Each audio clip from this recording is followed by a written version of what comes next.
যারা যারা ভর্তা প্রেমী আছো এই রেসিপিটা তাদের ভীষণ ভালো লাগবে। আসসালামু আলাইকুম everyone, welcome to Mampi's kitchen.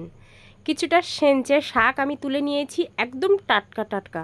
আমি এইমাত্র বাগান থেকে তুলে আনলাম। আর তোমাদের এলাকায় এই শাকগুলোকে কী নামে ডাকো অবশ্যই কমেন্টে জানিও। আমাদের এখানে সেঞ্চে শাক বলা হয়। আর তার সঙ্গে দুটো আলু আমি ঠিক এইভাবে কেটে নিয়েছি। তারপর একটা ফ্রাইং প্যানে শাকগুলো দিয়েছি আর আলুগুলো এইভাবে গুছিয়ে সাজিয়ে দিয়ে দিলাম। এবার সামান্য একটু পানি দিয়েছি, সেই ক্লিপটা আমি নিতে ভুলে গেছি। এবার ঢাকনা দিয়ে ঢেকে রাখবো একদম হাই হিটে। তারপর উল্টিয়ে পাল্টিয়ে দেবো। আর শাকের মধ্যে যেন এক ফোঁটা পানি না থাকে। আর দেখো কতটা পানি বেরিয়েছে, আমি কিন্তু সামান্য একটু পানি দিয়েছিলাম। তোমরা চাইলে পানিটা নাও দিতে পারো, লো আঁচে কিন্তু এটা একদম পানিটা শুকিয়ে নিতে পারো। শাকটাও সিদ্ধ হয়ে যাবে, আলুটাও খুব ভালোভাবে সিদ্ধ হয়ে যাবে। তো দেখতেই পাচ্ছ আলুটা খুব ভালোভাবে সিদ্ধ হয়ে গেছে আর পানিটাও অনেকটা শুকিয়ে গেছে। একদম ভাজা ভাজা করে নিয়েছি। তারপর ওটা ঠান্ডা হতে একটা সাইডে রেখে দিলাম।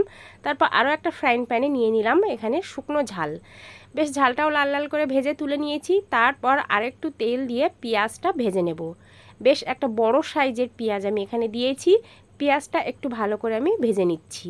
এই ভর্তাটা খেতে কী যে মজা লাগে তোমাদের আর কি বলবো। যারা যারা এই শাকের ভর্তা খেয়েছে তারাই জানবে যে এর টেস্ট কতটা।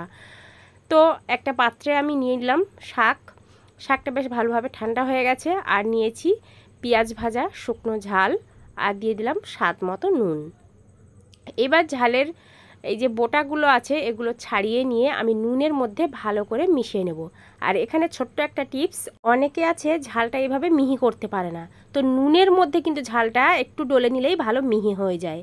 তারপর পেঁয়াজের সঙ্গে বেশ আবার একটু ভালো করে মিশিয়ে নিয়েছি। তারপর ভর্তাটা তোমাদেরকে একটু দেখিয়ে দিলাম।